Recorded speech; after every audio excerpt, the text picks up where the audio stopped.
Quand on a une allergie qui a été confirmée, évidemment, on dit souvent toute allergie a le potentiel d'être grave.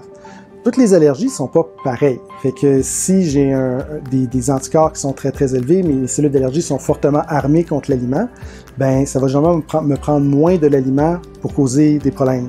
Si je suis moins allergique, mais que je mange beaucoup de l'aliment, je pourrais aussi me retrouver dans le trouble et faire une grosse réaction quand même. Fait que toute allergie a le potentiel d'être sévère, mais la seule façon de savoir le niveau de sévérité absolue d'une allergie, c'est de faire un test qui s'appelle la provocation, où est-ce qu'on va l'essayer en clinique, puis on va voir qu'est-ce qui se passe. Les tests d'allergie peuvent nous donner une idée. Plus le test est gros, plus on a des risques de faire une grosse réaction. Mais c'est pas absolu non plus. Des gens avec des petits tests qui vont faire des réactions très sévères avec des petites quantités, et des gens avec des gros tests qui vont faire des réactions plutôt légères avec des grandes quantités.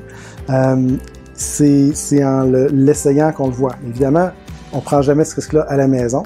Donc, la provocation alimentaire, ce qu'on va faire, c'est qu'à la clinique, avec un allergologue ou avec un pédiatre, on va prendre des petites quantités d'abord, on va attendre un peu, prendre un petit peu plus de l'aliment 30 minutes plus tard, on va attendre, puis si tout est beau, là, on va prendre une portion normale, de façon à attraper une réaction avant de faire le gros choc anaphylactique. C'est ce qu'on dit en science l'étalon d'or, le gold standard, la vraie façon de savoir la sévérité d'une allergie, c'est comme ça.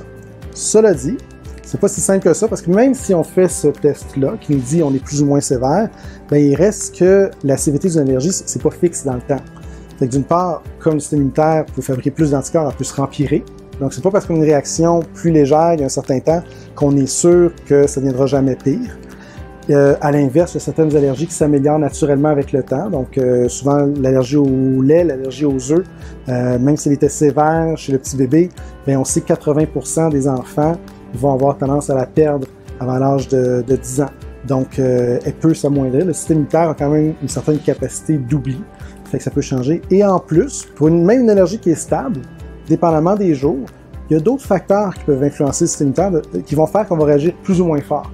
Fait que si on fait une réaction allergique, la pire chose qu'on peut faire, c'est partir à la course.